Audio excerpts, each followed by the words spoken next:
Hola, buenas noches, ¿cómo están? Bueno, vamos a empezar con el tema 2 de operaciones industriales que corresponde al transporte y acondicionamiento de fluidos. Para poder desarrollar mejor esta unidad que es un poco larga, la hemos dividido en 3 videos. El video número 1, que es el que estamos viendo ahora, en este vamos a ver las ecuaciones vinculadas al transporte de fluidos. Vamos a hacer un análisis y resolución de problemas en instalaciones para la conducción de fluidos y el dimensionamiento de cañerías. Es un video corto que en realidad es un repaso de lo que ustedes ya vieron en Fundamentos de las Operaciones Industriales. En el segundo video vamos a hacer un análisis y selección de bombas. Ese va a ser un video un poco más largo, es algo quizá más nuevo de lo que ustedes ya han analizado, por eso van a tener que estar un poco más atentos y es necesario que este tema, en la parte 1, esté bien comprendida para que podamos hacer bien el análisis y selección de bombas para los sistemas. En el tercer módulo de esta unidad vamos a hacer el cálculo de sistemas de cañerías, ya sea cañerías interconectadas, en paralelo, en serie y redes de cañería. Los objetivos que queremos de aprendizaje que queremos alcanzar luego de dadas estas clases es que ustedes puedan hacer una aplicación de los conocimientos que ya les han impartido en otras materias en el tendido de cañerías, que puedan trabajar con facilidad con las curvas características de las bombas centrífugas y por último que puedan hacer el cálculo de redes de cañerías. Entre la bibliografía recomendada, bueno, como siempre el Jan Koplis, ustedes ya vieron que este va a ser el libro como de cabecera de esta materia. Luego, para profundizar un poco más, está el Costa López, el Gentile, el Hicks, el Holland. El Levenspiel tiene unos ejercicios muy sencillos. No es tan fácil de conseguir este libro, pero creo que tenemos una fotocopia como para que ustedes después la puedan ver cuando volvamos a la universidad. Tiene ejercicios como muy ingeniosos y muy sencillos de entender. El libro como de base para este tema de sistemas de cañerías va a ser el Streeter, Mecánica de los Fluidos, que es con el mismo con que dio las clases la ingeniera Vicente el año pasado en Fundamentos. Y luego les ponemos acá 3 páginas web que ustedes podrían consultar, que tienen Hydra Software, que es para como un simulador de cañerías. Grundfos también tiene un simulador. Grundfos es una empresa que vende bombas. Tiene los catálogos de sus productos. Tiene un simulador de dimensionamiento de cañerías y luego también tiene una serie de capacitaciones que les dan por webinar que están muy interesantes. Sería muy bueno si ustedes se pueden anotar. Muchas de ellas son gratuitas, así que les recomendamos que entren en esa página de Grundfos. ¿Sí? Bueno, como en todas las clases, les pedimos por favor que completen esta encuesta de conocimientos previos. Em, no es que las tienen que saber de memoria, sino que busquen en sus materiales de las materias anteriores y en la web y en algún libro que tengan disponible, cuáles son las gráficas y las ecuaciones que se utilizan para estimar las pérdidas de carga en cañerías, al menos 3 materiales con los cuales se hacen cañerías y accesorios de las cañerías y nombre al menos 2 tipos de bombas, ¿sí? Esa encuesta la ha dejado ya el ingeniero Pistán disponible en la Moodle de la materia para que ustedes la puedan ir completando. Empecemos entonces con la parte 1, que son las ecuaciones vinculadas al transporte de fluidos. Vamos a ver entonces primero cuáles son los fundamentos básicos del flujo de fluido a través de conductos y la famosa ecuación de Bernoulli. Luego vamos a ver la estimación de las pérdidas por fricción, cómo se hacen, cómo se calculan, y el estudio de instalaciones para el transporte de fluidos, de líquidos. Acá les traje algunas fotografías como para que ustedes vean los diferentes materiales con los cuales están constituidas las cañerías y los distintos diámetros de las mismas. Por ejemplo, la primera fotografía arriba a la izquierda es toda una de cañería sanitaria, o sea, de acero inoxidable. La que tienen arriba a la derecha son cañerías de PVC. Estas que están amarillas, que ustedes observan acá, en realidad son varios accesorios que corresponden, si ustedes los pudieran observar con mayor detalle, son cañerías de mayor espesor. Estas son cañerías para gas, ¿sí? Como tienen mayor espesor porque el fluido que está circulando por dentro está a presión y para evitar fugas, las cañerías son de mayor espesor. La fotografía de abajo a la izquierda corresponde a accesorios de cañería sanitaria y al último a la derecha abajo tienen una cañería que tiene un diámetro bastante grande, compárenlo con el tamaño de la persona, por ejemplo es el típico caño para gasoductos. Bueno, las ecuaciones vinculadas al transporte de fluido, como en todos los procesos, siempre vamos a hacer balances de materia, balances de energía y las ecuaciones que correspondan a la transferencia de que se esté desarrollando en ese proceso. En este caso, el balance de materia tiene nombre propio, se llama ecuación de continuidad, así lo deben haber aprendido en fundamentos. Luego hacemos un balance de energía, en realidad es un balance de energía mecánica y también tiene nombre propio, se llama ecuación de Bernoulli. Ustedes se deben acordar de fundamentos que existía una ecuación de Bernoulli así a secas y la ecuación de Bernoulli ampliada, que era cuando incorporábamos dentro del sistema de estudio algún mecanismo, por ejemplo una bomba para que entregue energía al sistema. El estudio que vamos a hacer del transporte de fluidos lo vamos a separar en dos partes. Vamos a ver cuando el fluido es incompresible y cuando el fluido es compresible.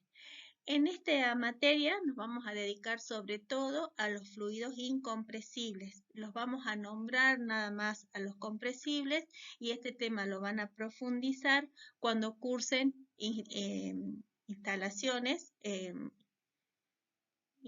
auxiliares con el profesor en el quinto año, ¿sí? Cuando el fluido es incompresible, las ecuaciones o las soluciones a los balances las vamos a usar, las vamos a obtener a través de tres ecuaciones. La ecuación de Darcy-Weisman, la ecuación de Colebrook y a nivel industrial como una ecuación simplificada, el modelo de Hazen-Williams. En cambio, cuando estemos trabajando con fluidos compresibles, si el fluido compresible está a baja presión, por ejemplo para gas natural, diario vamos a trabajar con la ecuación del Dr. Poole. Cuando los gases que estén circulando o los fluidos compresibles que estén circulando se encuentren a presión media o alta, las ecuaciones que se utilizan en esos casos son la ecuación general de transporte, la ecuación de Weymouth y la ecuación de Renoir. Ya las vamos a ver, así que eran para nombrárselas nomás ahora, pero enseguida se las mostramos a las ecuaciones. Cuando estamos hablando del balance de materia o la ecuación de continuidad, vamos a tomar que no hay reacción química, o sea que todo lo que entra tiene que ser igual a lo que sale. No tenemos reacción química y no tenemos pérdidas. Entonces, ¿por dónde está entrando la materia? Está entrando por la parte de donde dice D1 y está saliendo por donde dice D2. Acá dice D1 y acá dice D2. Si los dos diámetros son del mismo tamaño, la velocidad con la que está circulando en toda la cañería es la misma. Si hay una reducción de diámetros, como es en este caso, la velocidad cambia en una sección con respecto a la otra. Este esquema que nosotros les hemos presentado acá es el mismo que les mostró la ingeniera Vicente el año pasado en FOI. Y lo que nosotros podemos ver ahora es estas dos líneas que ustedes tienen arriba, donde tienen la roja, que le estoy marcando, la estoy sombreando un poco más ahora, que les están marcando la línea piezométrica, o sea, lo que es la presión y altura, ¿sí? Luego tienen arriba una curva verde que les está mostrando la energía total, ¿sí? La línea energética que tiene energía cinética, potencial y de altura, ¿sí? Tiene las tres. Esto va a estar para que ustedes se den cuenta que la diferencia entre la curva roja y la curva verde es la energía cinética. En este punto donde tienen la reducción del diámetro, tenemos una gran pérdida de energía cinética con respecto a la energía potencial. Bueno, si la sección del tubo es constante, entonces se va a decir el caudal Q1 y el caudal Q2 son iguales. Si las áreas son iguales, la velocidad V1 y la velocidad V2 son iguales. Si las áreas son diferentes, V1 y V2 son proporcionales a las áreas. ¿Por qué? Porque ρ2 y ρ1, las densidades se mantienen constantes si el fluido es incompresible. Con esto en mente, vamos al balance de energía, eso que vimos recién en el balance de materia.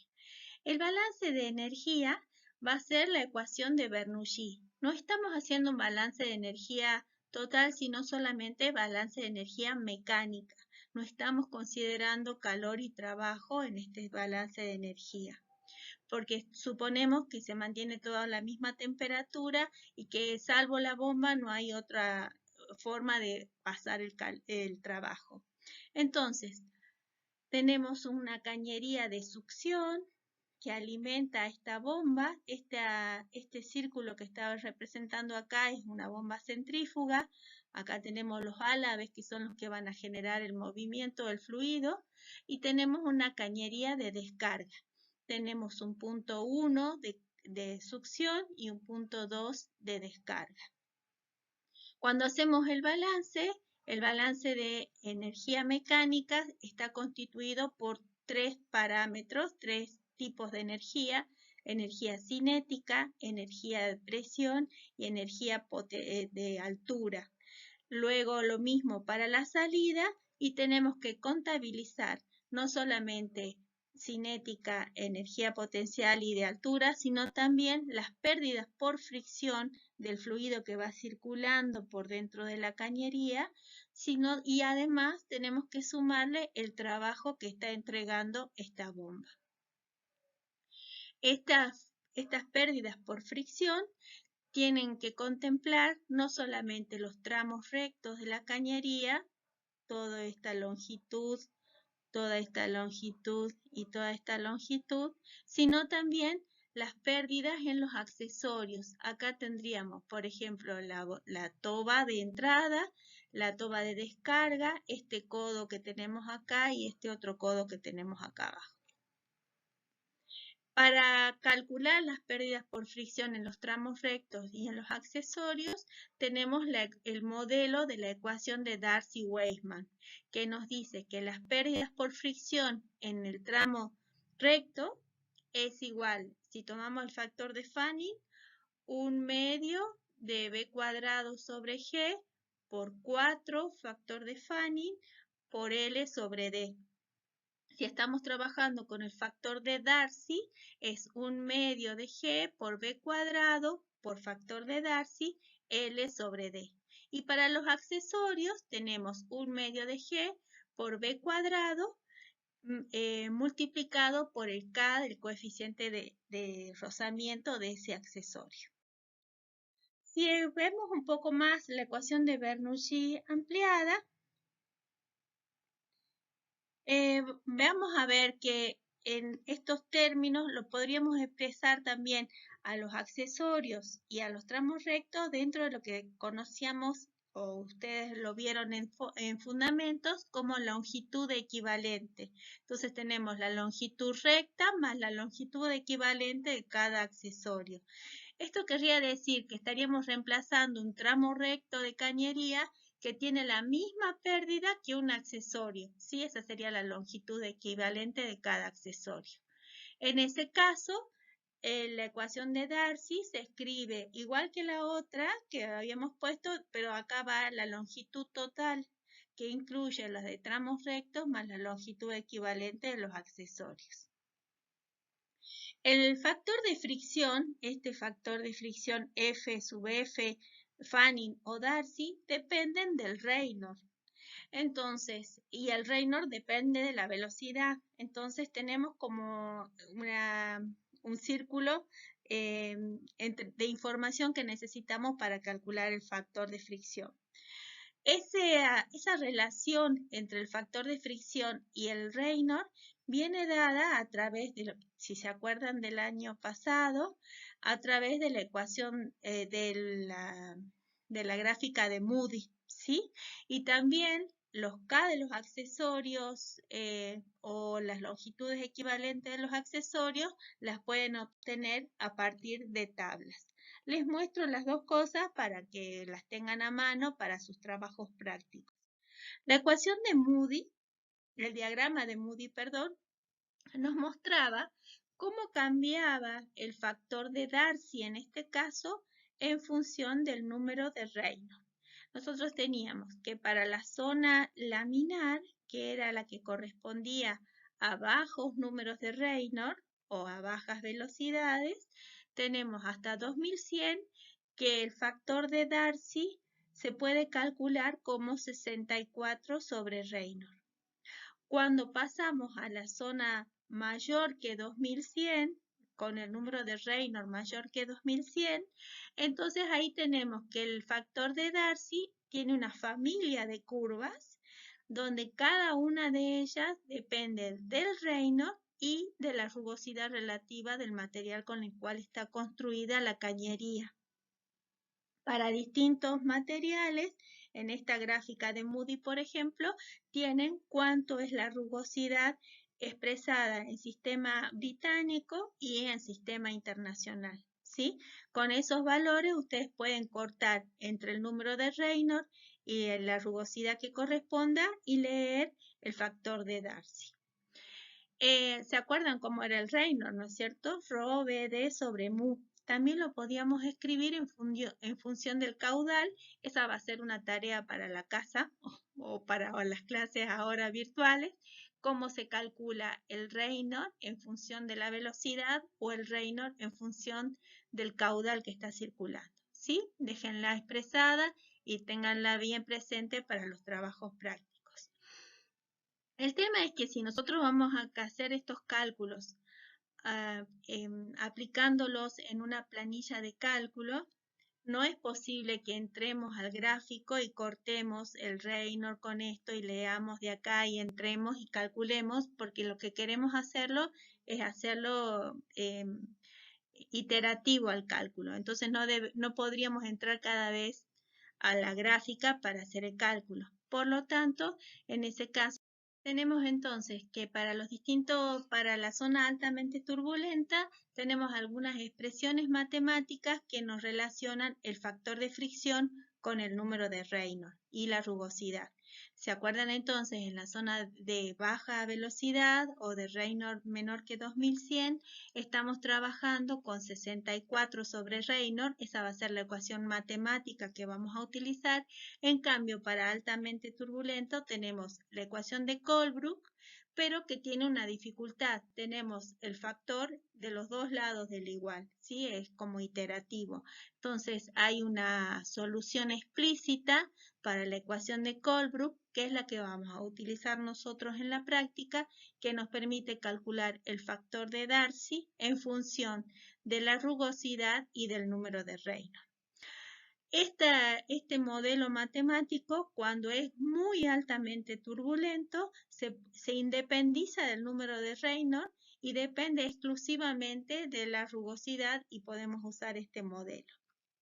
En la práctica de operaciones industriales vamos a usar solamente dos, el 64 sobre Reynolds cuando estemos por menor que 2100 y la ecuación de Colebrook, la solución explícita de Colebrook cuando estemos con Reynolds mayor que 2100. Existen otros modelos matemáticos que también vinculan que nos permiten calcular el caudal en función de la pérdida de carga y del número de Reynolds, que es esta ecuación de Suomi-Jain. El modelo de Suomi-Jain puede ser despejando el caudal o despejando el diámetro, depende cuál sea la situación que necesitemos. Y por ejemplo, esta ecuación de Suomi-Jain va a ser muy útil para nosotros cuando tengamos que calcular sistemas de cañerías, ya sea en paralelo o interconectadas o redes de cañerías. El modelo de Suomi-Jain va a ser muy útil en ese momento. Existe otro modelo más, que es el de Hazen-Williams, que es un modelo muy simplificado para cálculos industriales. Todos los modelos anteriores tenían un sustento teórico. Este es un modelo práctico que nos permite hacer un cálculo rápido de las pérdidas de carga en las cañerías. El modelo de Hazen-Williams calcula la pérdida de carga por metro de cañería como una constante por el caudal elevado a un cierto índice sobre el diámetro de la cañería elevado a otro índice.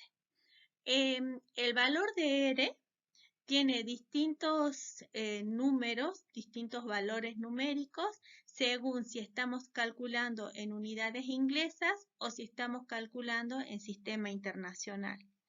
Cuando estamos en unidades inglesas, R vale 4,727 sobre C a la N, y si estamos en sistema internacional, 10,675 sobre C a la N.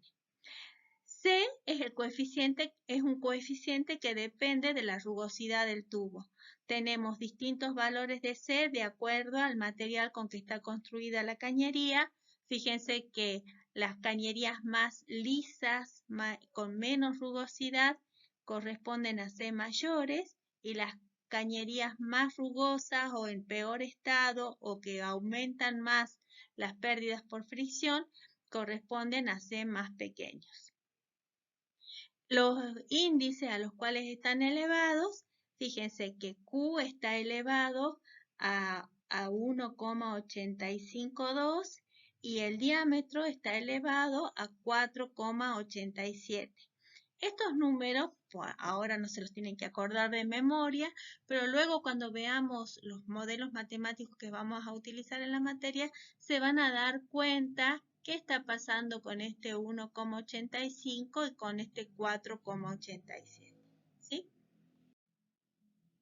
Cuando estamos con fluidos compresibles, o sea, estamos suponiendo que están circulando gases por dentro de nuestras cañerías, cuando la presión es baja, cuando estamos trabajando a presión baja, el modelo que se utiliza, por ejemplo, para gas natural es la ecuación del Dr. Poole. Esta ecuación es la que permite, por ejemplo, armar las tablas de control de las cañerías de gas domiciliarias con las que, por ejemplo, Gasnor controla que esté todo bien diseñado.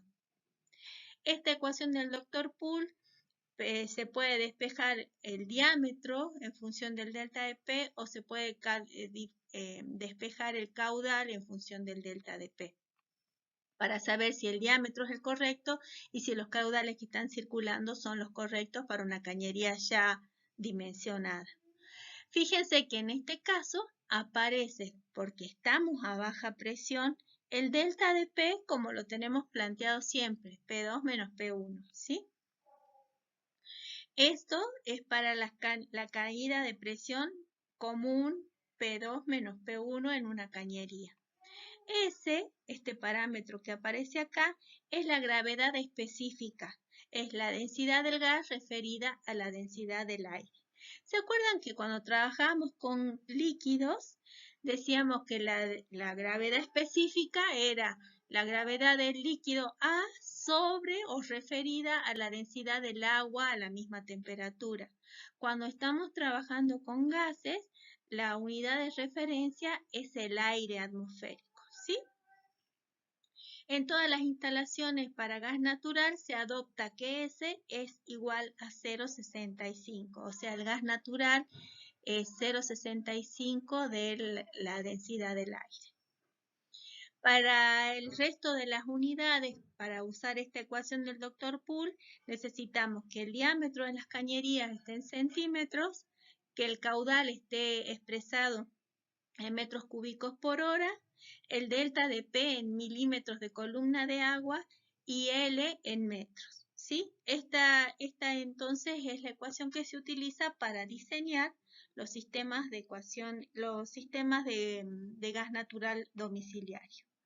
Cuando nos pasamos a una presión media y alta, los modelos que se utilizan son la ecuación general de transporte de gas natural, la ecuación de Weymouth y la ecuación de Renoir. No es necesario que ustedes las aprendan de memoria, pero es importante que ustedes se den cuenta que en estos casos la fuerza impulsora ya no es el delta de P, sino que es la diferencia de las presiones al cuadrado. En todos los modelos de media y alta presión, la fuerza impulsora ya no es delta de P como lo teníamos en los otros casos, sino que es P1 al cuadrado menos P2 al cuadrado. ¿Sí? En los tres modelos que estamos presentando acá.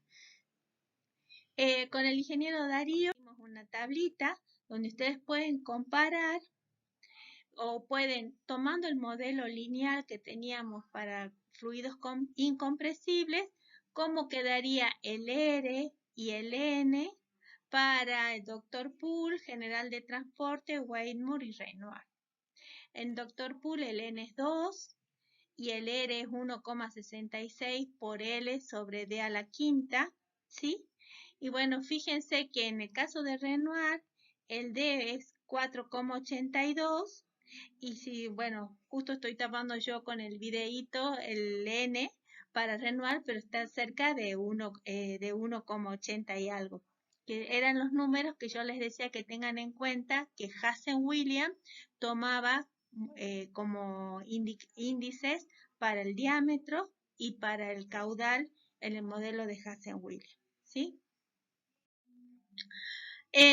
A continuación tenemos que ver tramos rectos y accesorios, ¿sí? Para todo lo anterior era para tramos rectos o para la longitud equivalente.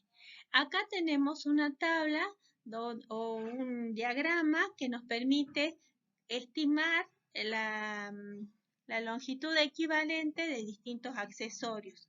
Ustedes separan sobre esta barra en el accesorio que le quieren calcular la longitud equivalente. Por ejemplo, separan acá para esta válvula, cortan acá con el diámetro de la cañería, por ejemplo 20, que es el diámetro interior de la cañería, trazan una recta que una desde acá hasta el diámetro, bueno, no me salió media recta, pero supongan que está recta, y este valor que están indicando acá sería la longitud equivalente de ese accesorio, ¿sí? Esta sería la forma de trabajar. Nuevamente, si vamos a querer hacer un cálculo iterativo en una planilla de cálculo, estos datos, así como tablas o como gráficas, no nos sirven mucho.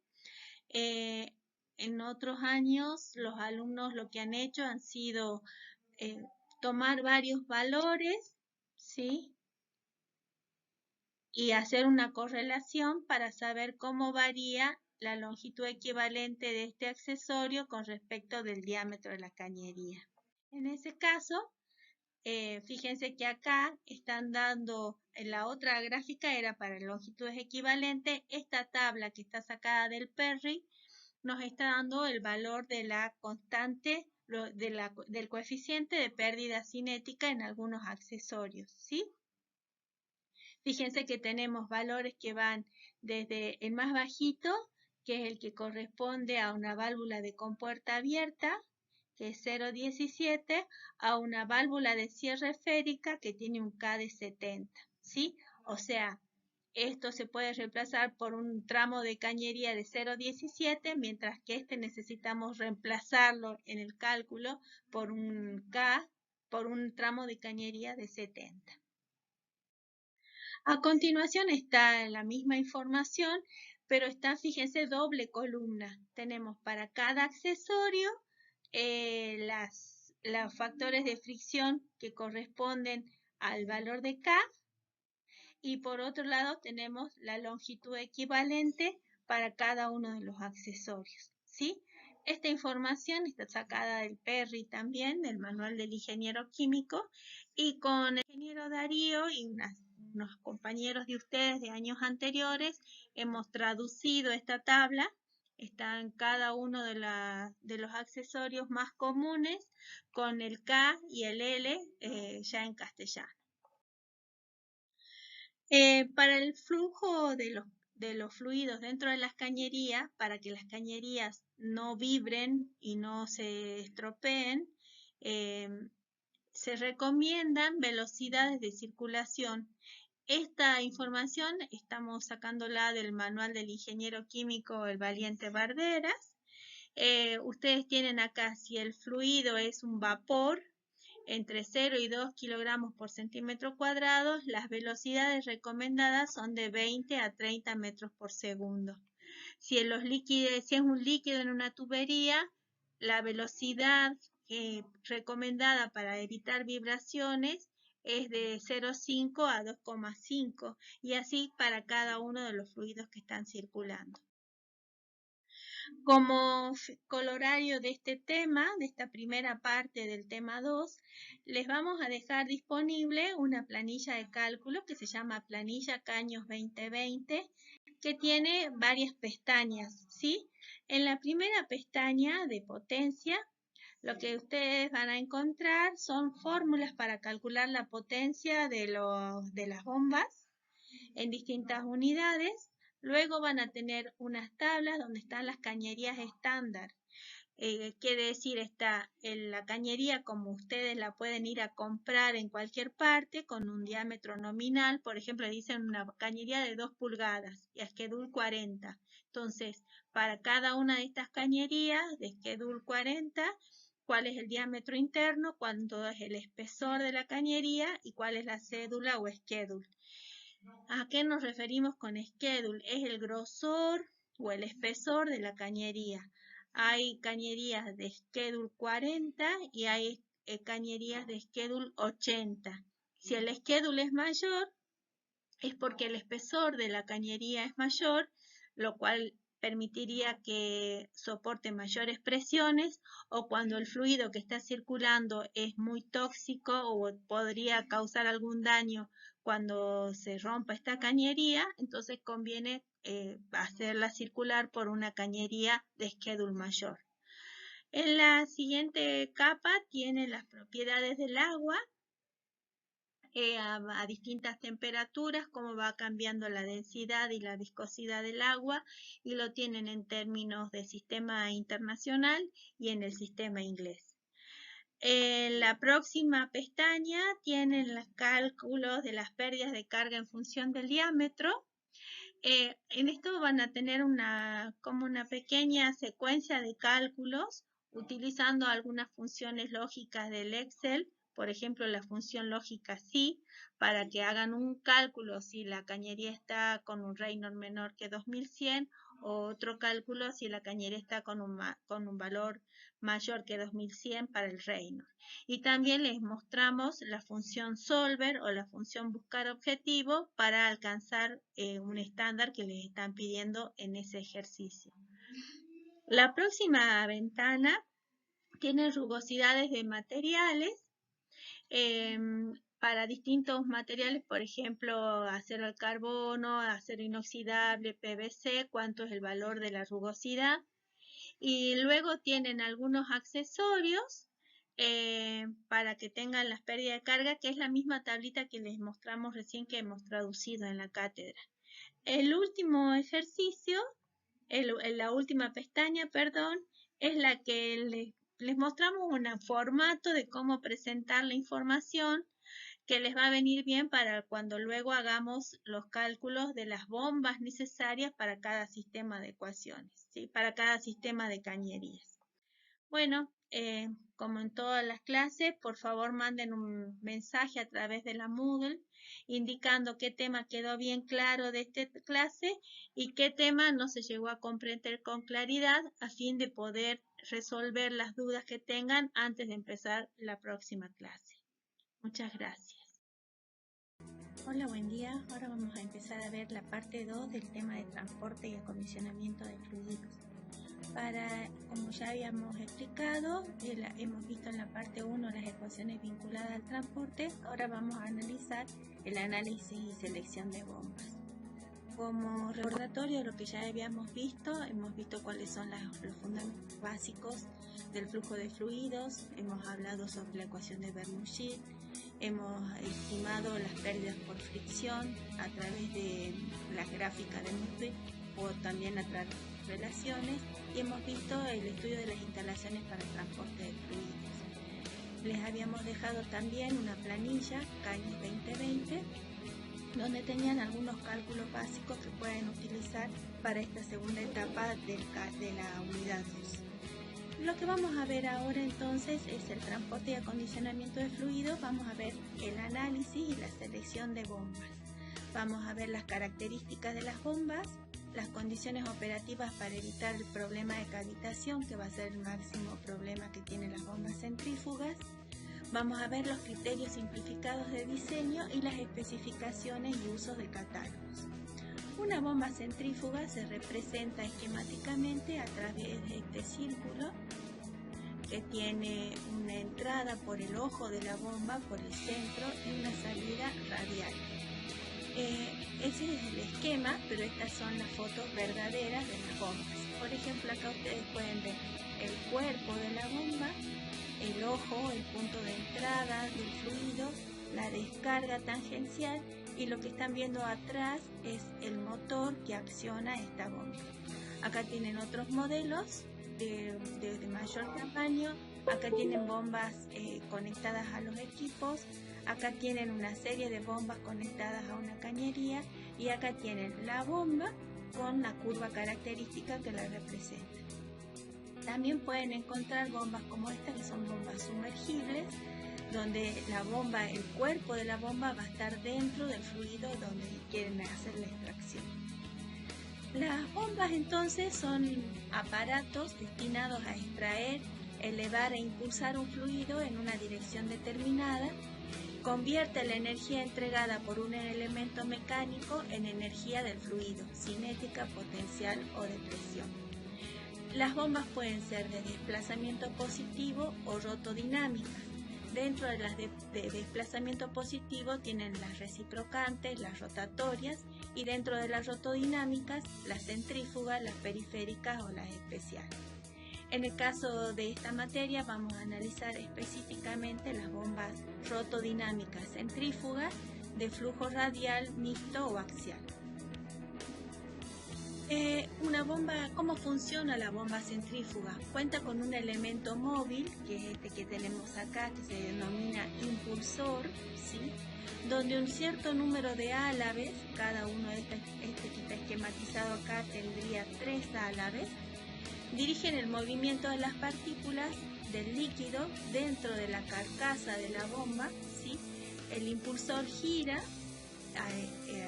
accionado por un motor, y hace girar el fluido que está dentro de la carcasa, confiriéndole una energía, una fuerza centrífuga que incrementa su energía cinética, la cual se transforma parcialmente en energía potencial en la carcasa de la bomba.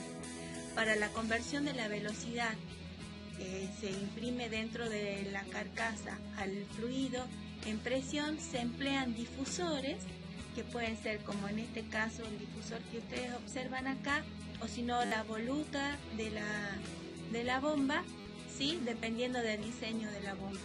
Cuando se emplea un difusor, este consta de varios canales, estos son los canales que ustedes ven acá, ¿sí? De sección variable que rodean al impulsor, fabricados en una sola pieza. En este esquema se puede observar un poco mejor cómo circula el fluido. Está entrando el fluido por la cañería de aspiración, ¿sí? O de succión, entra por el ojo de la bomba. Acá se encuentran los álabes del impulsor que están girando y hacen que el fluido tome velocidad y se descarga en forma tangencial, imprimiéndole una energía adicional. Acá está visto desde el costado y acá lo están viendo desde el frente. Acá está la entrada, el fluido cómo circula y cómo sale con una mayor energía cinética que se transforma en energía potencial y de presión. ¿Cuáles son las características operativas de las bombas centrífugas? Son adecuadas para operar fluidos de viscosidad moderada a baja. ¿Sí? Cuando estamos trabajando con fluidos más viscosos, convienen las bombas recíprocas y no las centrífugas. Se utilizan para mover grandes volúmenes, se pueden utilizar hasta 35 metros cúbicos por minuto. Tienen menor costo inicial y de mantenimiento que los otros tipos de bombas, son menos aptas que las de desplazamiento positivo para trabajar con presiones de aspiración baja. Cuando la presión de aspiración baja es muy baja, corremos el riesgo de la cavitación, ya vamos a hablar de este proceso. Se utilizan para presiones de descarga moderadas hasta 20 atmósferas y si necesitamos trabajar con presiones de descarga mayores, es conveniente trabajar con bombas centrífugas, pero multietapas, no una sola, sino varias en serie. A menos que se las adapte especialmente, no son autocebadas y por lo tanto no pueden operar si la carcasa está llena de aire o de vapor. En ese caso se produce el fenómeno de cavitación. Vamos a ver las ecuaciones que vamos a utilizar para calcular el funcionamiento de una bomba. ¿Cuáles son los parámetros de funcionamiento? Una bomba se caracteriza por 4 parámetros de funcionamiento. El primero es la altura que desarrolla, ¿sí? Es HP o delta de HP, es una característica de las bombas y el dato que proporciona el fabricante. El fabricante nos dice cuánto es la altura que desarrolla la bomba. Si ustedes se fijan, es la diferencia de presión entre la descarga menos la succión y está dividida sobre la densidad del fluido y G. Por lo tanto, el delta de H de la altura desarrollada por la bomba está medida en metros de columna de agua o del fluido que estemos haciendo circular. El fabricante nos va a dar los datos como si el fluido fuera agua a 25 grados, ¿sí? Siempre está calculado para agua a 25 grados. Si nosotros estamos trabajando en otra situación diferente, tenemos que corregir la altura desarrollada propuesta por el fabricante según el fluido y según la temperatura a la que esté circulando el fluido dentro de esa bomba. El otro parámetro que nos da el fabricante es la eficiencia de la bomba. La bomba no va a dar la misma altura en todo su rango de acción, sino que está dada la eficiencia a través de una fórmula que es el trabajo útil sobre el trabajo requerido. La eficiencia depende del diseño de la bomba y principalmente del tamaño y la velocidad del impulsor y de las condiciones de operación. La altura desarrollada por la bomba se puede relacionar con el tamaño y la velocidad del impulsor a través de esta ecuación. Fíjense que tenemos la altura desarrollada es igual a la eficiencia de la bomba por el número de revoluciones por minuto al cuadrado por el radio del impulsor al cuadrado sobre G. Y la eficiencia de la bomba es la altura desarrollada por la bomba por el caudal que circula por ella, por la densidad del fluido que circula, por G sobre el trabajo requerido. El otro parámetro que es muy importante que nos da el fabricante es el AMPA o NPSH. AMPA es altura neta positiva de aspiración y en inglés Net Positive Suction Head. Esto está vinculado con el fenómeno de cavitación que ocurre dentro de la bomba si es que la presión de succión no es lo suficientemente alta. En algunos casos, cuando la presión de succión es muy baja, se produce la generación de vacío o de vaporización del fluido que está dentro de la bomba.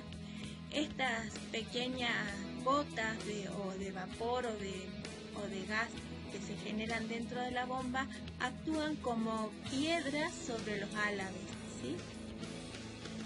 constituyendo un momento y una situación de desestabilización mecánica de la bomba.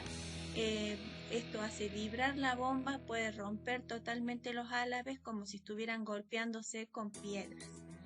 El punto crítico entonces es tener en cuenta la presión con la cual está entrando el fluido dentro de la bomba. Ese es el punto donde nosotros tenemos que determinar, el fabricante nos tiene que decir con qué altura es necesario que entre el fluido dentro de la bomba para evitar la cavitación. Acá les mostramos cómo representan los autores, o en este caso de bibliografía y en el caso de la derecha de los fabricantes, la información con respecto a una bomba centrífuga. Nos van a dar gráficas donde tenemos en el eje X el caudal y en el eje Y, ya sea en el Y principal o secundario, el resto de los parámetros de la bomba. Por ejemplo, acá nos están mostrando esta curva. Esta curva es la de altura desarrollada por la bomba. Lo mismo que todas estas que tenemos acá como una familia, ¿sí? Donde van variando una con la otra de acuerdo al diámetro del impulsor que tengamos en la bomba. La segunda curva es la de eficiencia. Tenemos un punto de máxima eficiencia, esa es para la cual está definida la bomba. La curva no es eterna, está cortada y llega desde un punto hasta otro. Por arriba de ese caudal no podemos utilizar esa bomba. Y la tercera es la de potencia al eje, es la que tenemos acá, es la potencia requerida en función del caudal. En un sistema, en un catálogo de bomba vamos a tener entonces las de altura desarrollada, las de eficiencia, que son como estas curvas de nivel que ustedes observan ahí, y además nos está dando en este caso la de AMPA o altura neta requerida de aspiración. Este es un caso específico para una bomba de 1750 revoluciones por minuto. Si cambiamos las revoluciones por minuto, obviamente cambian las curvas características de la bomba. En este otro esquema, también son del libro, vemos también cómo están representados la capacidad. En este caso están galones por minuto, están en unidades, ahí está en galones por minuto, y acá lo tenemos abajo en metros cúbicos por segundo. Está la doble escala. Tenemos acá los diámetros para el impulsor, tanto en pulgadas como en centímetros, como en milímetros, la eficiencia y las curvas de altura desarrollada, que es la altura en metros o en pie desarrolladas para esta bomba.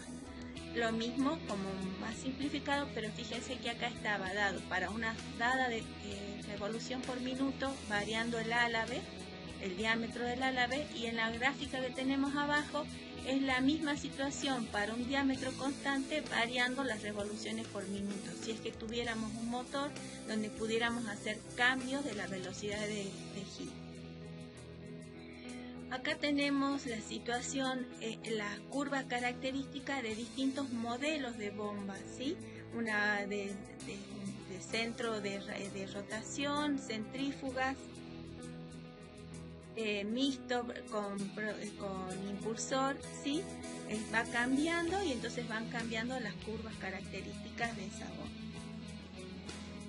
La velocidad específica, fíjense que entonces una bomba centrífuga se caracteriza por, necesitamos conocer la altura que desarrolla, el caudal que está circulando, la velocidad específica del fluido en número de revoluciones por minuto.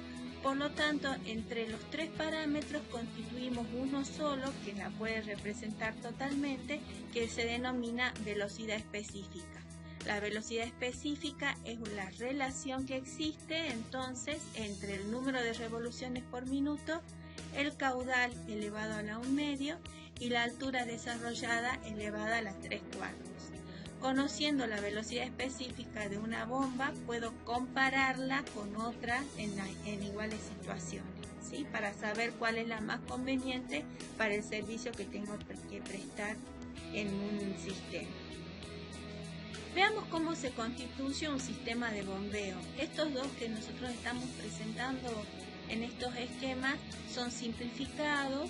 Estaría faltando todo el sistema de bypass para cuando tengo que desconectar la bomba para que entre en servicio de mantenimiento y tengo que seguir haciendo circular el fluido entre el tanque 1 y el tanque 2.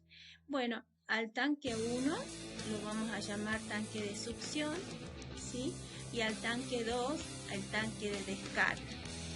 La cañería que va desde el tanque 1 hasta el ojo de la bomba se llama tramo de succión.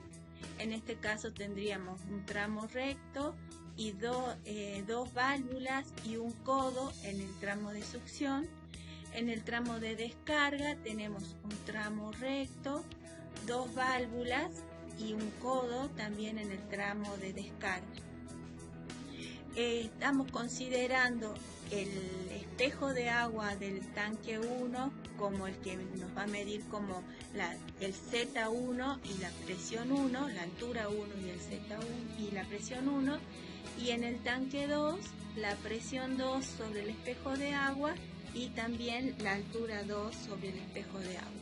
Nuestro eje de referencia va a ser el ojo de la bomba, por eso la altura se está midiendo entre el ojo y P1 y entre el ojo y la altura Z2, ¿sí?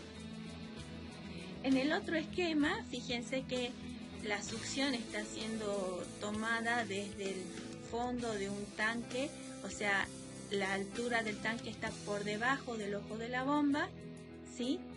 La altura de succión en este caso es 3,74, pero negativa porque el ojo de la bomba era el 0. Y por arriba tenemos un tramo recto, dos válvulas y 1, 2, 3 codos en la etapa de descarga, ¿sí? Serían como dos situaciones diferentes. También podemos tener una situación más diferente que no esté descargando sobre el espejo de agua, o sea, sobre el fondo del tanque de descarga, sino que esté descargando como un chorro. ¿A qué me refería con el bypass para desconectar? Estas válvulas que se colocan acá son las que nos permiten desconectar esta bomba. Habría una siguiente cañería de bypass acá con una bomba de sustitución para cuando esta no esté funcionando, haciendo el bypass que circule por la de abajo y esta entraría en mantenimiento. Si ustedes también observan la esquematización, esta válvula es diferente que esta válvula B4 en este caso o que la válvula B3 en este caso.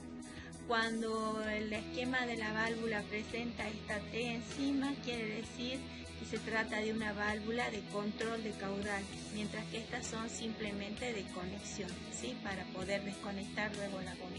Pero en cambio, esta válvula a la salida de la bomba, en los dos casos, es de control de caudal. Veamos en este esquema, son esquemas sacados de simuladores de bombas. Acá tenemos una represa donde estamos tomando el líquido. Acá tenemos la bomba, las válvulas de regulación y el tanque a donde lo queremos llevar, ¿sí?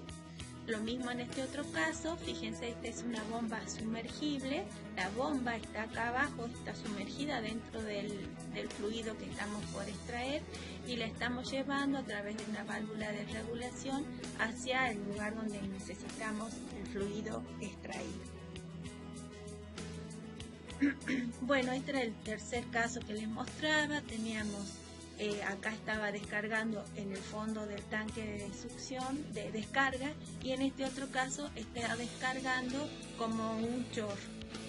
Esquemas que pusimos acá son simplemente para que nos pongamos de acuerdo con los nombres de cada una de las partes del sistema de bombeo, ya que de acuerdo a cada libro que ustedes lean van a encontrar diferentes nombres.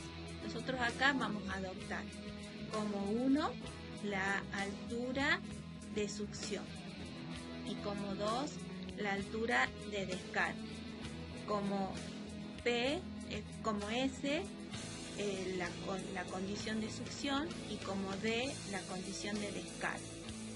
El tramo de succión va a ir desde 1 hasta S, y el tramo de descarga va a ir desde D hasta 2.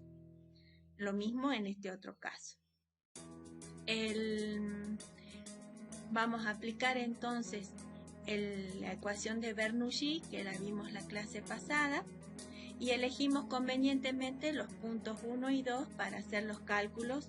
En el esquema que tenemos a la izquierda, B1 y B2 son aproximadamente 0 porque lo estamos tomando sobre una superficie espejo muy grande con respecto al diámetro de la cañería. En el caso del esquema que tenemos en la figura que está a la derecha, la velocidad B1 es tendiendo a 0, pero la velocidad B2 está calculada con el diámetro de la cañería y ya no es despreciable. En este caso entonces tenemos energía cinética, energía de altura y energía de presión, más la altura que entrega la bomba, sería toda la entrada a nuestro sistema, toda la entrada de energía a nuestro sistema, tiene que ser igual a la energía cinética, más la energía de altura, más la de presión, más las pérdidas por fricción en el tramo de succión, más las pérdidas por fricción en el tramo de descarga. Toda la energía que entregue la bomba tiene que alcanzar para pasar de la situación 1 a la situación 2, incluyendo las pérdidas por fricción y descarga. Veamos entonces, ahora reordenamos la ecuación, el modelo que teníamos acá, vamos a separar todo lo que es cinético, lo que es altura, lo que es presión, lo vamos a poner en grupos, y entonces tenemos que todo lo que es la salida menos la entrada es igual a la altura de descarga, que es la que se observa en el punto tangencial a la salida de la bomba, menos la altura de succión, que es la que entrega acá, y eso es igual al delta de H que tiene que ofrecer la bomba. Fíjense que el tramo, las pérdidas por fricción en la zona de descarga quedan sumando, mientras que las pérdidas por fricción en el tramo de succión quedan restando. Quiere decir, cuando llega al punto HS, ha perdido energía, y en cambio acá tenemos que ofrecerles energía. Luego ponemos estas alturas de carga en función de las pérdidas por fricción para tramos rectos y accesorios. ¿Se acuerdan cómo lo escribíamos? Esto sería lo que corresponde a tramos rectos, y esto sería lo que corresponde a accesorios. A esto le denominamos HD y a esto le denominamos HS. Está escrito en este caso no como una longitud equivalente, sino con los K. Reemplazando por la velocidad en función del caudal, ¿se acuerdan que la velocidad al cuadrado era 4 veces el caudal sobre pi por diámetro al cuadrado? Lo reemplazamos y nos queda una ecuación que, si uno la mira con cuidado, tenemos un término independiente, que es la Z2, tenemos un término que depende de la presión, y luego tenemos un término que depende del caudal. Lo hacemos para el tramo de descarga y para el tramo de succión, y nos queda que el delta de H total de una bomba está constituido por la diferencia de alturas entre los dos tanques, la diferencia de presión entre los dos tanques y una constante que multiplica el caudal al cuadrado, donde en esta constante CD y CS están incluidos las pérdidas por fricción en los tramos rectos y en los tramos, en los accesorios de cada uno de ellos. Si nosotros llegáramos a graficar esto, tenemos que la ordenada a la origen es el delta de P, que corresponde a la diferencia de alturas y presiones de los tanques, y la pendiente de esta cuadrática depende de los factores dependen de los coeficientes de fricción que tenemos en cada uno de los tramos de descarga y de succión. Bueno, así como hemos calculado acá el delta de H, también tenemos que calcular la altura neta positiva de aspiración o AMPA disponible para el sistema. Se define matemáticamente entonces el AMPA, en inglés NPSH, como la diferencia de presión expresada en altura entre el punto de succión y la presión de vaporización del fluido que circula, ¿sí? Entonces, la altura de succión menos la presión de vapor sobre gamma. Si esta altura de succión fuera igual a 0, quiere decir que la presión en la succión es igual a la presión de vaporización y se generaría vapor dentro de la carcasa de la bomba, lo cual sería el proceso de cavitación. Entonces, la altura de succión, ¿se acuerdan de la hoja anterior? Teníamos que era Z más P1 sobre gamma menos la altura de fricción en el tramo de succión. Si lo reordenamos entonces nos queda Z más la presión 1, este término, menos la PB sobre gamma, menos las alturas de fricción de succión. Cuando si el AMPA fuera 0, entonces esa es la condición de saturación, de cavitación, y el fabricante nos va a pedir que nos alejemos en una cierta cantidad de metros del punto de cavitación para asegurar la condición mecánica de la bomba. Por ejemplo, nos puede exigir el fabricante que por el diseño de esta bomba necesitamos estar alejados del punto de cavitación en 4 metros del punto de cavitación. Cuando nosotros graficamos esta ecuación, acuérdense que en el H de fricción de succión teníamos el caudal al cuadrado, ¿sí? Pero van restando, por eso la curva de AMPA disponible es negativa, es una cuadrática pero negativa. Y lo que tenemos en la ordenada al origen es Z1 más P1 menos PB sobre gamma. P1 es la presión del tanque de succión y PB es la presión de vaporización del fluido que está circulando. ¿Qué hacemos entre AMPA requerido y AMPA disponible? Recién habíamos visto, antes de que veamos esto, que un sistema de cañerías requiere una cierta cantidad de energía para circular. Eso es lo que la bomba tiene que entregar un delta de H que le permita al fluido pasar de la situación del tanque de succión hacia el tanque de descarga, pero también tiene que absorber la fricción dentro del sistema de cañerías. Cuando la contraparte que nos pide la bomba para ofrecernos este servicio es el AMPA. El AMPA es la distancia entonces al punto de cavitación.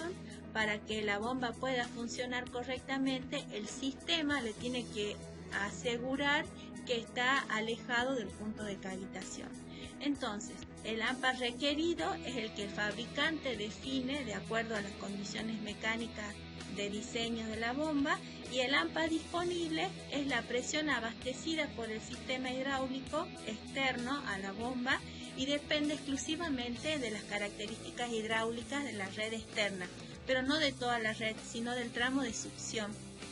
Siempre es necesario, fíjense cuando la veíamos recién a la ecuación, los términos para el AMPA están solo definidos para el tramo de succión.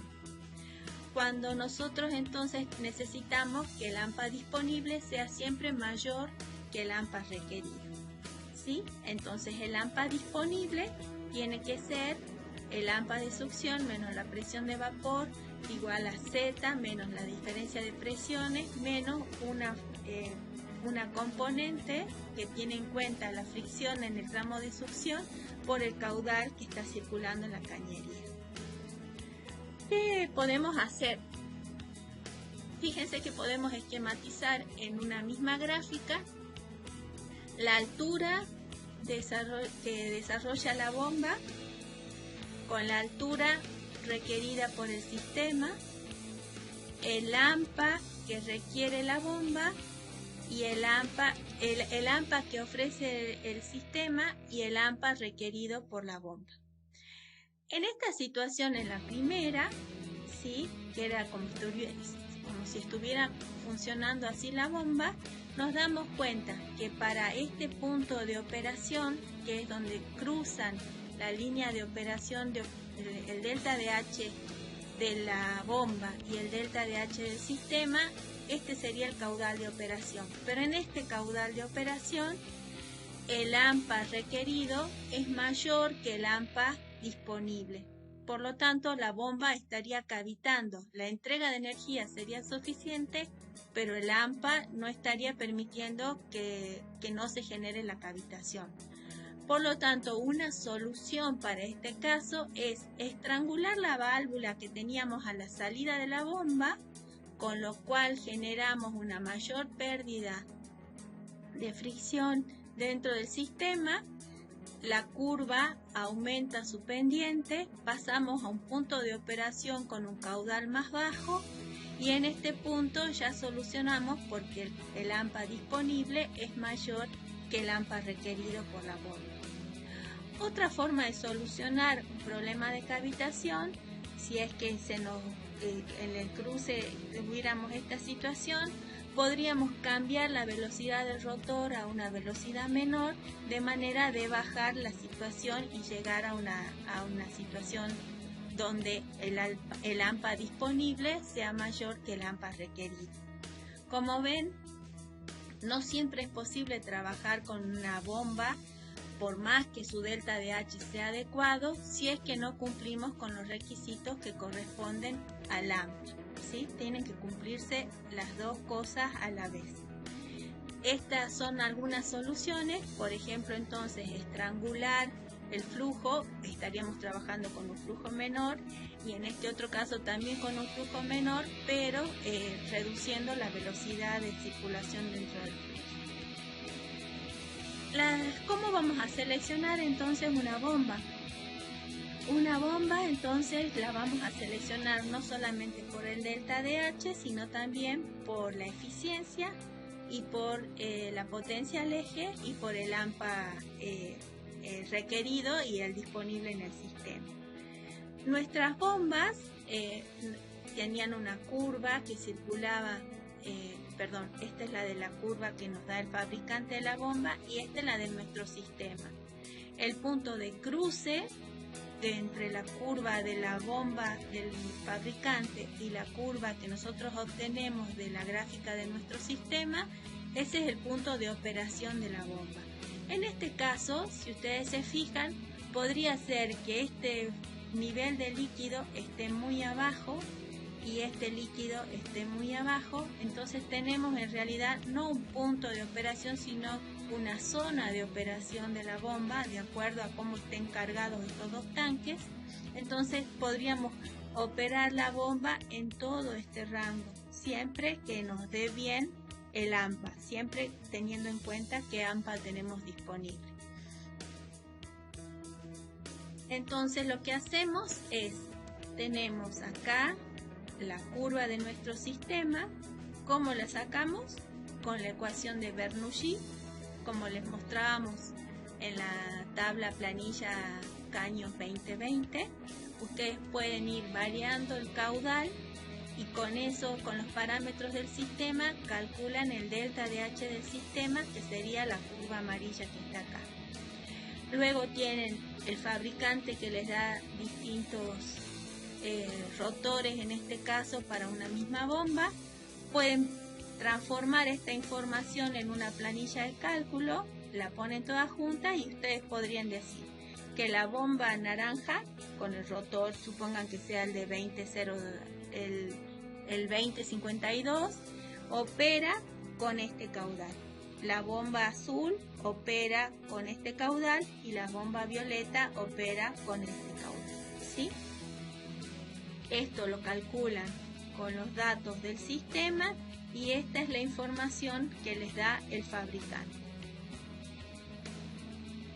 Bueno, hacemos una paradita para que ustedes repasen de su curva la planilla de 2020, si saben bien cómo hacer los cálculos, qué datos necesitan, de dónde pueden obtener los datos del fabricante, cómo pueden transformar la información gráfica que dan los fabricantes o a veces en tablas para poder convertirlos en información para las planillas de cálculo, y cómo se hace para encontrar esos puntos de junta, ¿sí?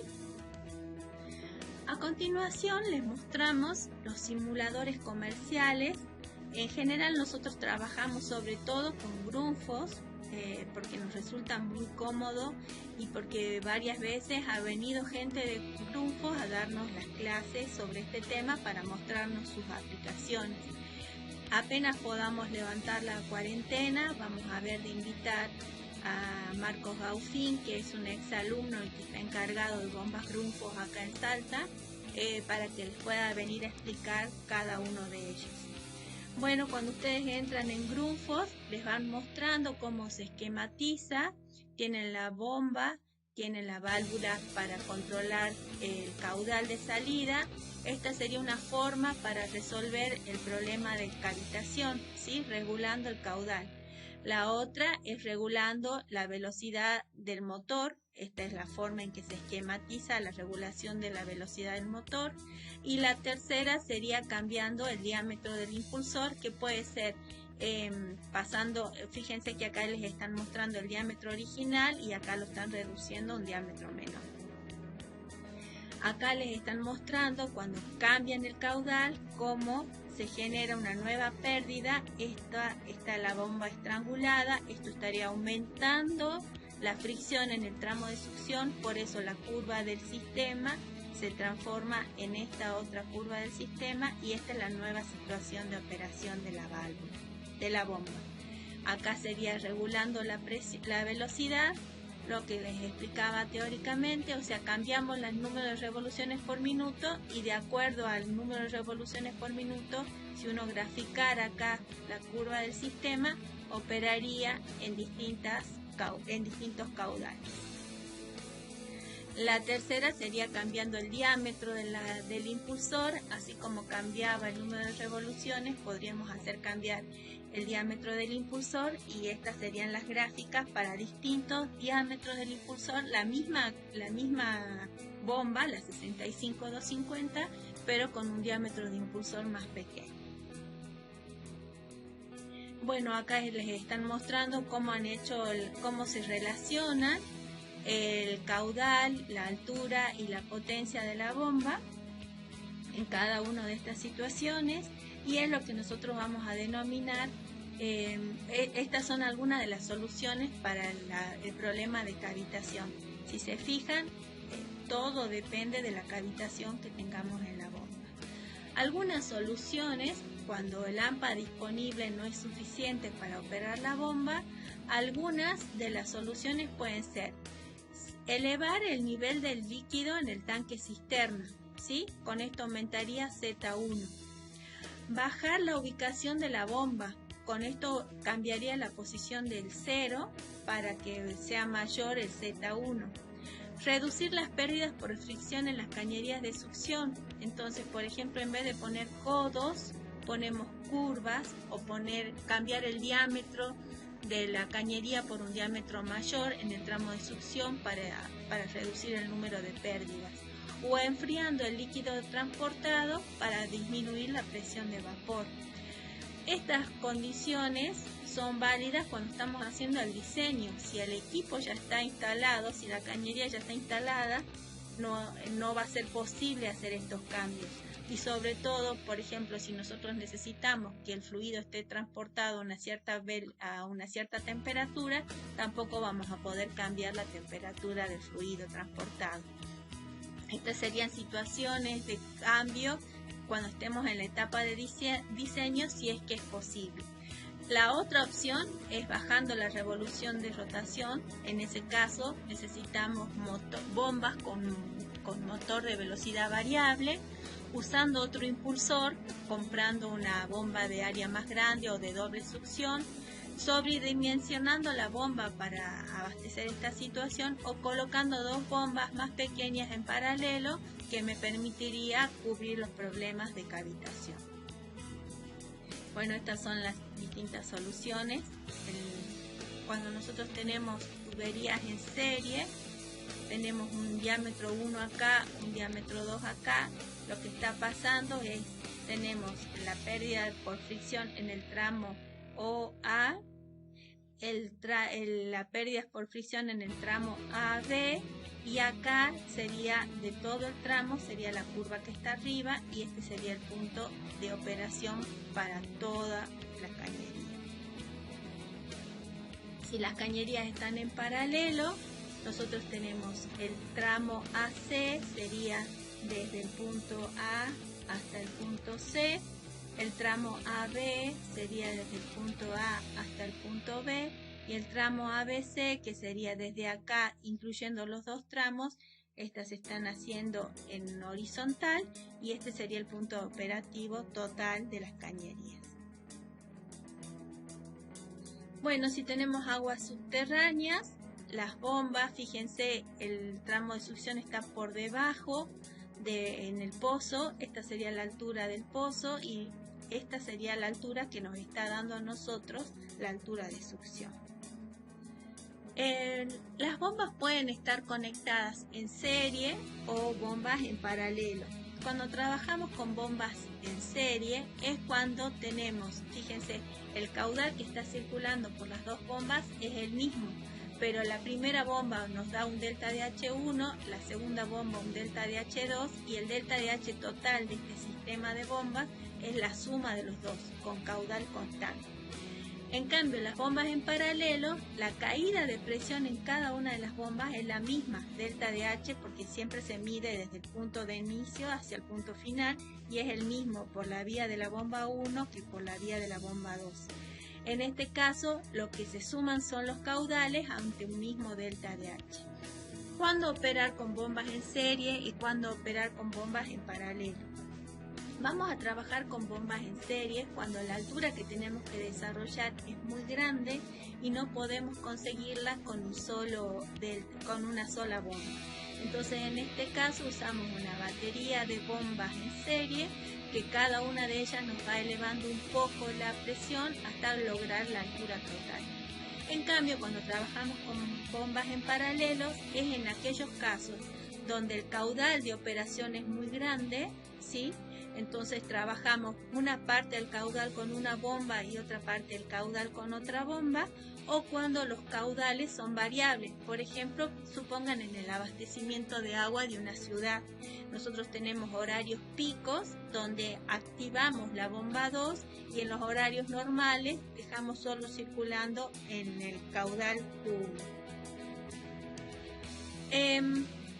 Para poder comparar bombas, ¿se acuerdan que hablábamos de la velocidad específica de la bomba, donde incorporábamos todas las variables de definición de la bomba?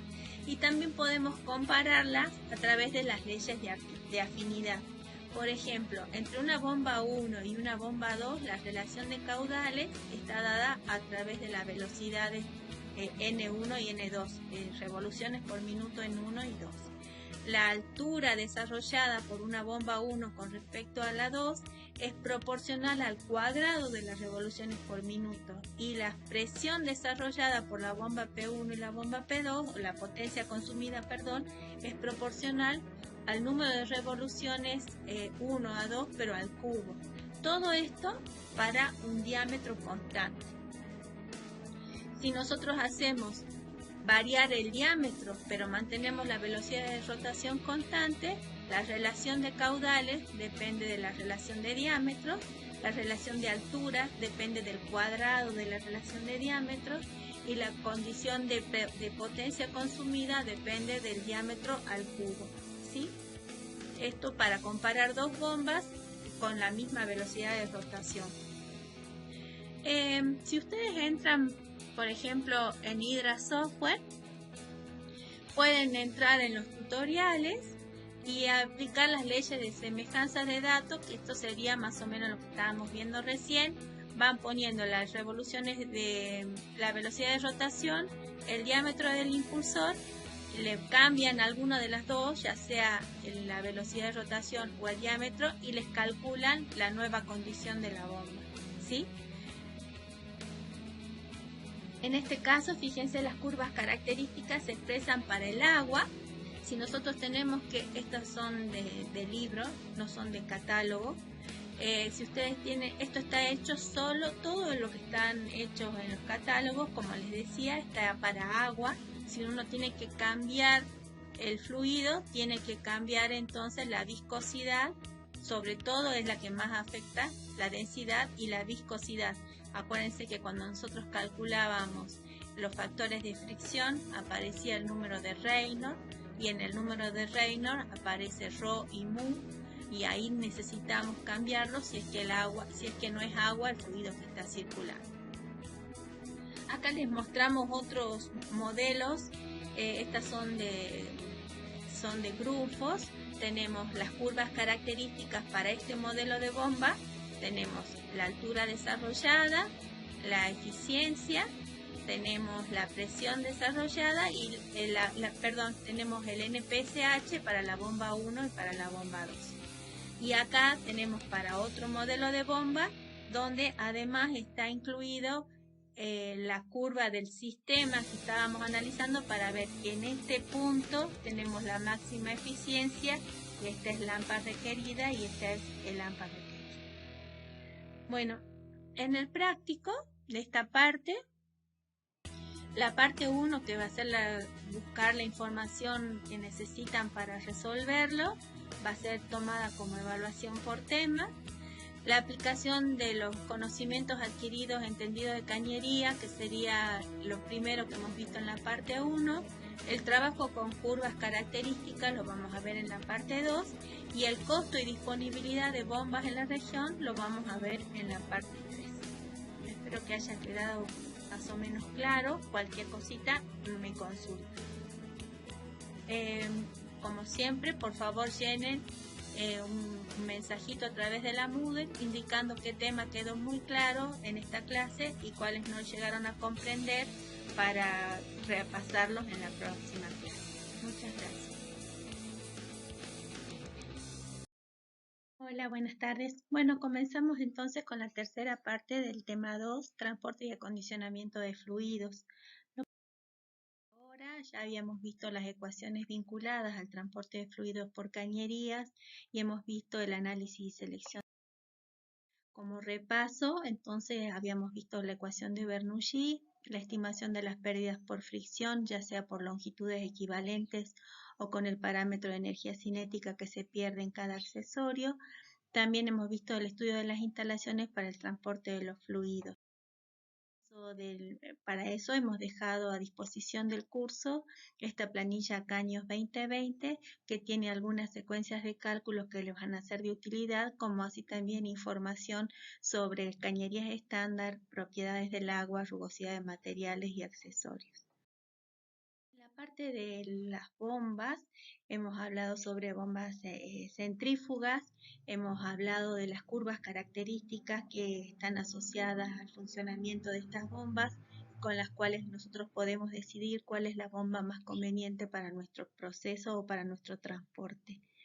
Hemos visto también, por ejemplo, una curva característica de una bomba nos da información sobre la altura que desarrolla la bomba en un intervalo de caudales para la cual está diseñada, la eficiencia de esa transferencia de energía al sistema, la potencia al eje requerida para este equipo y el AMPA requerido para que la bomba funcione alejándose del punto de cavitación.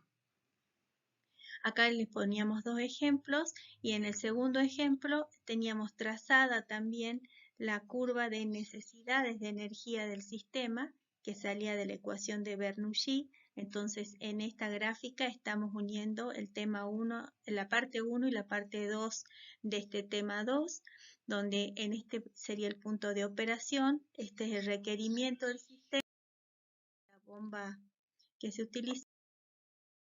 Y ahora vamos a ver entonces las ecuaciones que corresponden a los fluidos para sistemas en redes, en paralelo, interconectadas y en serie. Las ecuaciones que vamos a usar son las mismas que ya estuvimos viendo. El balance de energía mecánica de Bernoulli. Acá está sin bomba. Si tuviéramos bomba, agregaríamos acá un delta de H ofrecido por la bomba, donde las pérdidas por fricción que figuran acá corresponden a los tramos rectos y a los tramos, a los accesorios de cada línea. En general, la ecuación que vamos a tomar para modelo matemático de las pérdidas por fricción va a ser el del formato R, una constante, por el caudal elevado a una cierta potencia. Si las cañerías están en serie, como se representan en estas figuras, tenemos un tramo con un diámetro de 1 y otro tramo con un diámetro de 2. Las pérdidas por fricción se suman en este caso cuando las cañerías están en serie, el caudal es el mismo, el que circula por toda la línea, y las pérdidas por fricción se suman todos los tramos que estén conectados en serie. Para resolverlos es conveniente usar un modelo matemático para el cálculo del factor de fricción, el más adecuado para la situación, y lo que conviene hacer es trabajar con una longitud equivalente y hacer todo el cálculo bajo las mismas dimensiones, en vez de tomar las pérdidas por fricción en cada tramo con su diámetro correspondiente.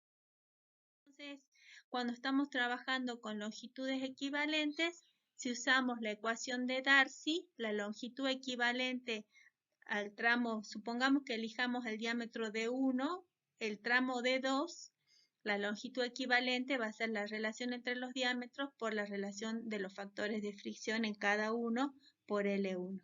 Si tomamos Hazen-Williams, es la misma relación en vez de con los factores de fricción con los R. En la ecuación general de transporte también es la relación de los diámetros elevado a la quinta por la relación de los F. Fíjense que acá en Hazen-Williams estaba elevado a la M. Si se acuerdan, M era más o menos 4,82. Fíjense que están en el orden de magnitud de 5, 4, algo, 5, ¿sí? Están más o menos todas en las mismas dimensiones. Entonces, de acuerdo al modelo matemático que estemos usando para el cálculo del factor de fricción, la longitud equivalente se calcula en cada tramo en función del diámetro de la longitud del tramo 1 correspondiente según ese modelo. El segundo, bueno, acá tienen un ejemplo, determinar el valor de la altura desarrollada entre el punto de descarga en este punto y la altura H1 del tanque de la cisterna.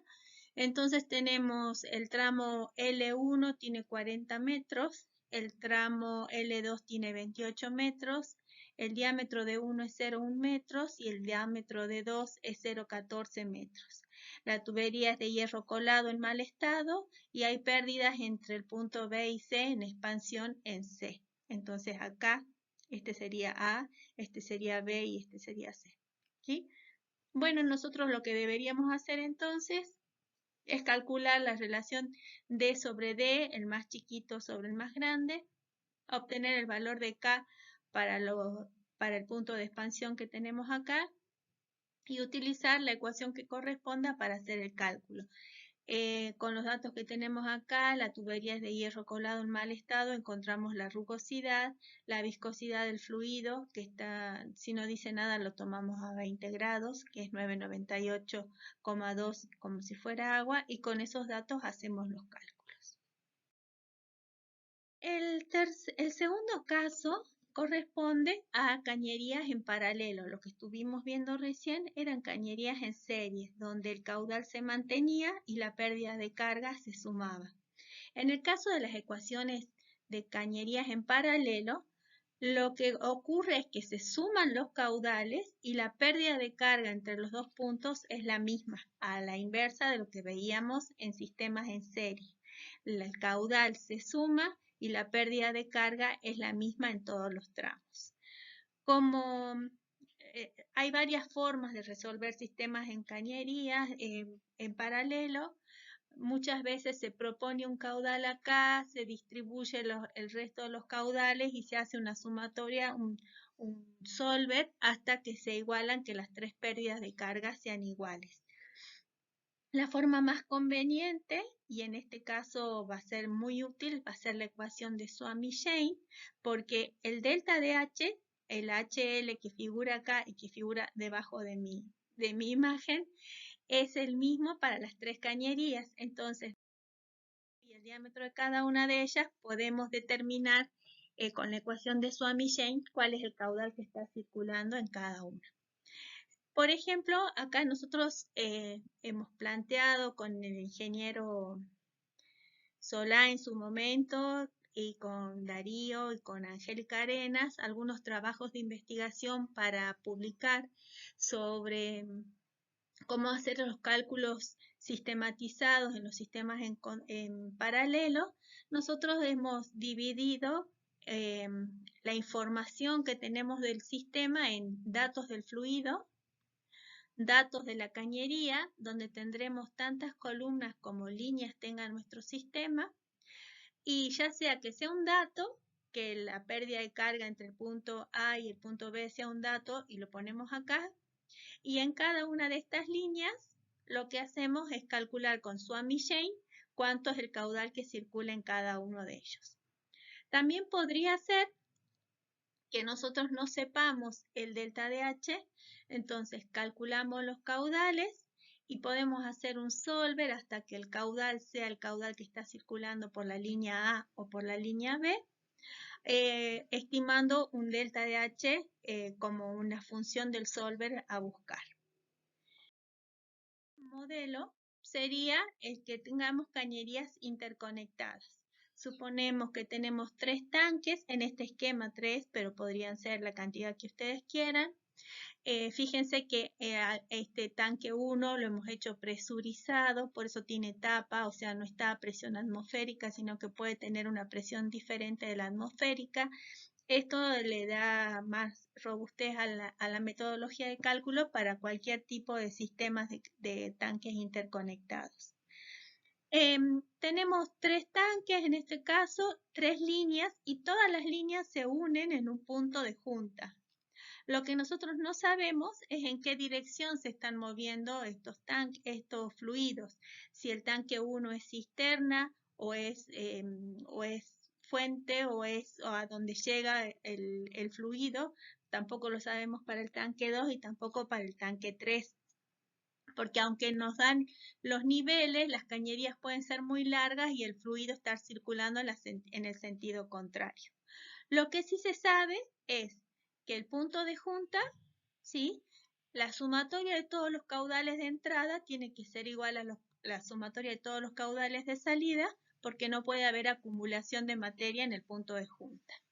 Los cálculos de cañerías interconectadas los vamos a hacer con lo que se denomina línea de altura motriz o piezométrica, donde solo tenemos en cuenta la presión y la altura, sin tener en cuenta la energía cinética. Así que para cualquiera de estos 3 puntos, tanto para el espejo de agua del tanque 1, el espejo del agua del tanque 2, el espejo del agua del tanque 3, como para el punto de junta, calculamos la altura piezométrica, la línea de altura motriz. Entonces, proponemos una altura de junta, una LAM para el punto de junta. Calculamos la diferencia. Si esta LAM, la del espejo de agua del tanque 1, es mayor que la del punto de junta que nosotros propusimos, el fluido está circulando desde el tanque hasta el punto de junta. Lo mismo hacemos para el tanque 2, lo mismo hacemos para el tanque 3. Alguno de ellos va a ser sumidero, o sea, puede ser que estos dos estén alimentando al de abajo o pueden ser que estos dos estén alimentando al de arriba. Entonces, para cada uno de ellos calculamos la diferencia de altura de punto de junta. Si es mayor que, le asignamos un signo. Si la del tanque es mayor que la del punto de junta, el tanque está suministrando agua hacia el punto de junta. Si la del punto de junta es mayor que la del tanque, el punto de junta está suministrando agua hacia el tanque. Le vamos a asignar signo positivo o signo negativo de acuerdo a si está entrando o saliendo materia de este punto de junta. Luego calculamos la sumatoria de todos los caudales de entrada con los caudales de salida.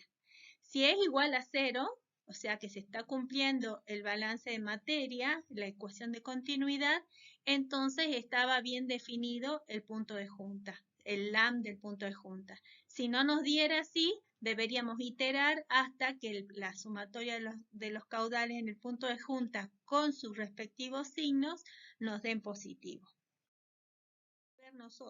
Nosotros propusimos un esquema similar al del cálculo que hacíamos en balances en sistemas en paralelo. Tenemos también los 3 tramos para cada uno de ellos, pero en cada uno de estos tramos tenemos no solamente la longitud y el diámetro y el material con el cual están hechos, sino también la presión a la que se encuentra cada tanque, ¿sí? Este tanque 1 tiene una presión manométrica de 1 y el tramo 2 y el 3 están manométricas 0 porque están abiertos a la atmósfera. Para cada uno de ellos tenemos la longitud de cañería que une el tanque con el punto de junta, el diámetro de las cañerías, la rugosidad relativa y entonces para cada uno de ellos, también la altura a la que se encuentra cada tanque. Proponemos entonces una altura de junta, calculamos el delta de H, el delta de altura de junta entre cada tanque y el punto de junta, los tenemos calculados. Estos están están en valor absoluto, sin la diferencia. Luego les asignamos el signo que correspondan si están entrando o saliendo del punto de junta y con la ecuación de Suomi-Jain y con el valor absoluto del delta de H calculamos el caudal que circula en cada uno de ellos. Cuando la suma de los 3 caudales nos dé igual a 0, fíjense acá nos está dando 1.76 por 10 a la menos 5, que lo vamos a considerar 0, quiere decir que la altura de junta que hemos calculado es correcta. Entonces estamos utilizando la función lógica, el solver, para resolver esta situación. Muy importante es que ustedes carguen bien la ecuación de Suomi-Jain y que tengan en cuenta que en la ecuación de Suomi-Jain, como aparece en un logaritmo, tienen que usar el valor absoluto de la pérdida de carga. Si hay conectada una bomba en alguno de los tanques, esa bomba está considerada siempre como entrada, o sea, el fluido de esa cañería siempre es entrada, a esa no le calculan signos, siempre es entrada hacia el punto de junta y hacen el mismo cálculo. ¿Qué variación tiene? Que ustedes, depende, la altura que entrega la bomba, depende del caudal y el caudal es una incógnita. Entonces tienen que proponer un caudal para el tramo donde está la bomba, calcular todo lo del punto de junta y luego de la verificación de la suma de los 3, tienen que verificar también que el caudal que ustedes propusieron que circula por la bomba sea el mismo que les dio el resultado en el tanque. El cuarto modelo que vamos a analizar de sistemas de cañerías es el de redes de cañerías, ¿sí? Una red de cañerías es, por ejemplo, esta que ustedes observan acá, que es la alimentación en un barrio, cómo circula el fluido por las distintas líneas de un sistema, en este caso cerrado. Tiene que cumplirse que la suma algebraica de las presiones en cada circuito de igual a 0, o sea, si yo salgo de acá, circulo y llego acá, tengo que llegar a 0, y que en cada nodo la sumatoria de las masas sea igual a 0, todo lo que entra igual a lo que sale. Esas son las dos condiciones que se deben cumplir en las redes de cañería. Una forma de resolver es la que presenta el Streeter, que es a través del método de Hardy-Cross. Nosotros en la cátedra hemos desarrollado otra metodología de cálculo que es a través del método Solver del Excel, ¿sí? Ustedes pueden elegir de resolverlo por cualquiera de los dos métodos. A nosotros nos resulta más cómodo y más fácil de interpretar cuando lo resolvemos a través del Solver. porque se puede hacer en forma automática. Lo que hacemos entonces es, para red, aplicamos la herramienta Solver, se propone el cálculo en 3 bloques utilizando la herramienta Solver de la planilla de cálculo. El modelo matemático que elegimos es el de Darcy-Weisman para el cálculo de las pérdidas por cada tramo. Y el F se calcula según el Reynolds. Si es menor que 2100, estamos con 64 sobre Reynolds, y si no, con la ecuación de Colebrook modificada. Teniendo en cuenta eso, entonces tenemos 3 bloques. Los datos, los caudales externos que sabemos de todos ellos, ¿sí? Luego tenemos los datos del fluido, el fluido y de las cañerías, los diámetros, la rugosidad y todo lo demás. Y después para cada cañería, la longitud, el diámetro en pulgadas o en pies, de acuerdo a cómo los tengamos que calcular. Esta es la primera parte. Hacemos los balances de las pérdidas por fricción en cada tramo. Entonces tomamos para cada tramo, por ejemplo, para el tramo AC, el diámetro, la longitud es esta, el diámetro es esta, proponemos un caudal, estos valores iniciales pueden ser cualquiera. Nos fijamos el caudal, si estamos en la malla 1, este caudal pertenece solo a la malla 1, la malla es este triangulito que nosotros vemos acá, ACBA es la primera malla, CDBC es la segunda malla, ¿sí? Para ese caudal propuesto vemos su participación en la malla, calculamos el Reynolds, el factor de fricción y el delta de H que corresponde a ese tramo. Como vemos, en estas 2 mallas que constituyen este equipo, el tramo CB pertenece a ambas mallas, a la malla ACBA y a la malla CDBC.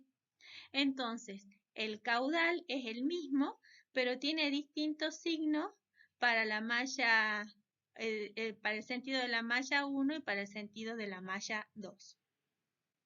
Como lo ven en este tramo, que es el tramo CB. ¿Qué sentido le damos? Si circulan en sentido horario, es positivo. Si circula en sentido antihorario, es negativo, ¿sí? Eso lo analizamos para cada malla, ¿sí? Lo mismo hacemos hacemos la resolución en la malla 1 y en la malla 2, ¿sí?